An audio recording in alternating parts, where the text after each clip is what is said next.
Halo teman-teman dan selamat pagi, salam sejahtera bagi kita semua.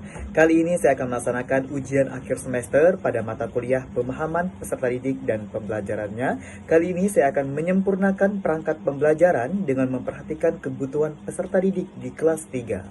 Selamat menyaksikan. Baik, yang pertama saya akan mengulas profiling peserta didik kelas 3 SD Kanisius Kota Baru. Berikut hasil pemetaan karakteristik peserta didik kelas 3. Hasil kuesioner yang paling dominan yang diisi oleh peserta didik kelas 3. Yang pertama, ketika berbicara, saya berbicara dengan cepat. Yang kedua, saya mudah mengingat materi pelajaran jika mendengar penjelasan guru atau dari video. Yang ketiga, saya memahami pelajaran dengan berjalan atau melihat sekeliling. 4. Saya lebih suka belajar dengan menyimak video pembelajaran. Yang kelima, saya merasa sulit ketika mengingat ucapan seseorang. Yang keenam, saya lebih suka mendengar seseorang berbicara daripada membaca. Yang ketujuh, saya lebih suka diskusi dan berbicara. Yang kedelapan, saya tidak dapat fokus belajar jika ada suara berisik. Yang sembilan, ketika waktu luang, saya suka menonton TV atau melihat video. Yang kesepuluh, ketika mengajarkan sesuatu kepada orang lain, saya suka menunjukkannya. Baik, selanjutnya adalah pemetaan pengetahuan awal peserta didik atau kognitif. Di sini saya sudah membagikan ataupun mengklasifikasi 3 kelompok berdasarkan tingkat kognitifnya. Yang pertama, kelompok mahir, yang kedua, kelompok sikap, dan yang ketiga, kelompok berkembang. Adapun di kelompok mahir yaitu adalah peserta didik dengan kemampuan kognitif yang sudah mahir. Yang kedua, kelompok siap, peserta didik dengan kemampuan kognitifnya yang siap. Dan kelompok ketiga, berkembang, peserta didik dengan kemampuan kognitif yang berkembang. Nah, selanjutnya saya mendeskripsikan sesuai dengan tingkat kelompoknya masing-masing. Nah, sedangkan kelompok mahir, deskripsinya peserta didik yang mendapatkan nilai tes diagnostik di atas 85. Peserta didik yang menguasai materi sumber energi dan memahami konsep penerapannya di lingkungan sehari-hari. Sedangkan di kelompok siap, deskripsinya ialah peserta didik yang mendapatkan nilai tes diagnostik antara 75 sampai 85.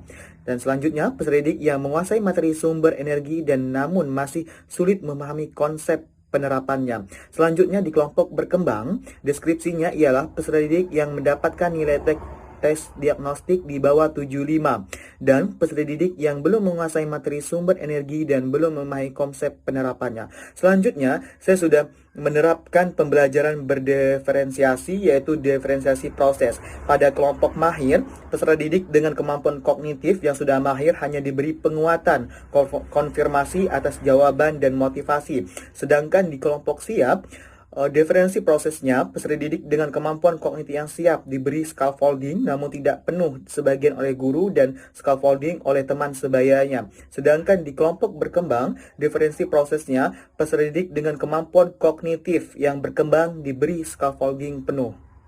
Kemudian di tahap selanjutnya itu pembagian kelompok berdasarkan tingkat kognitifnya. Sudah saya jelaskan sebelumnya bahwa saya membagikan kelompok berdasarkan tingkat kognitifnya. Di sini ada 3 kelompok, yaitu kelompok 1 yaitu kelompok mahir, kelompok 2 kelompok siap, dan kelompok 3 kelompok berkembang. Di sini saya memetakan ada 5 per kelompok.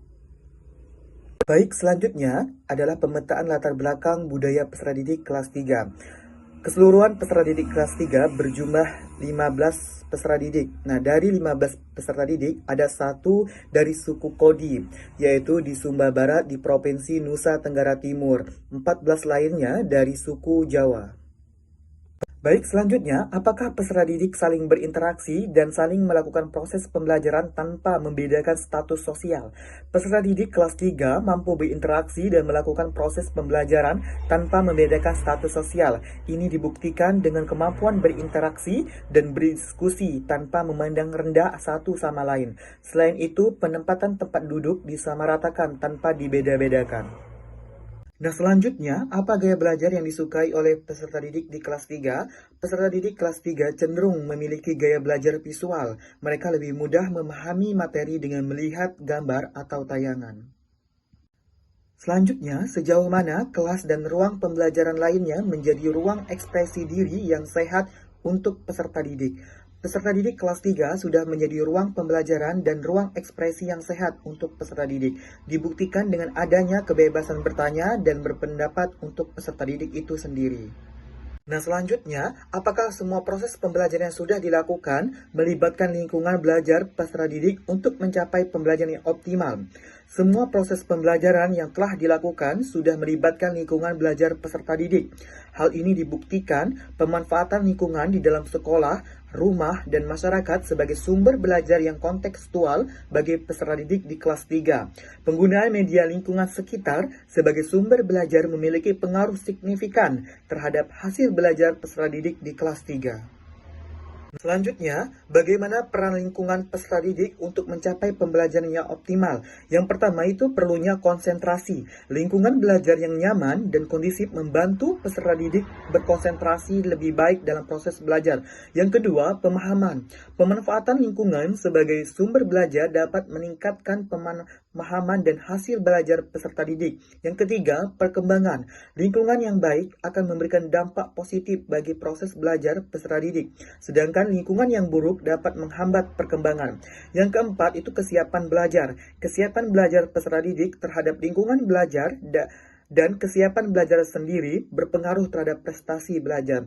Catatan penting, untuk mencapai pembelajaran yang optimal, perlu diperhatikan bahwa lingkungan belajar harus nyaman, kondusif, dan membantu peserta didik berkonsentrasi.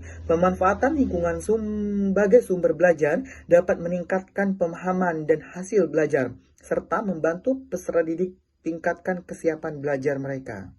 Nah, berikut foto lingkungan belajar yang aman dan nyaman di SD Kanisius Kota Baru. Menurut saya, SD Kanisius Kota Baru 1, lingkungan belajarnya aman dan nyaman bagi peserta didik maupun masyarakat sekitarnya. Nah, selanjutnya, penyempurnaan perangkat pembelajaran sesuai kebutuhan peserta didik di kelas 3.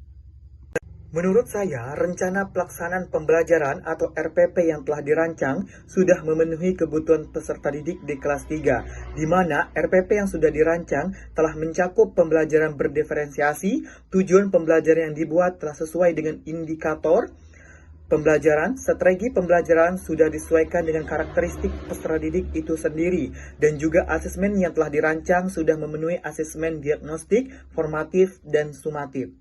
Sekian dan terima kasih hasil pemaparan penyempurnaan perangkat pembelajaran untuk memenuhi kebutuhan peserta didik di kelas 3. Sampai jumpa.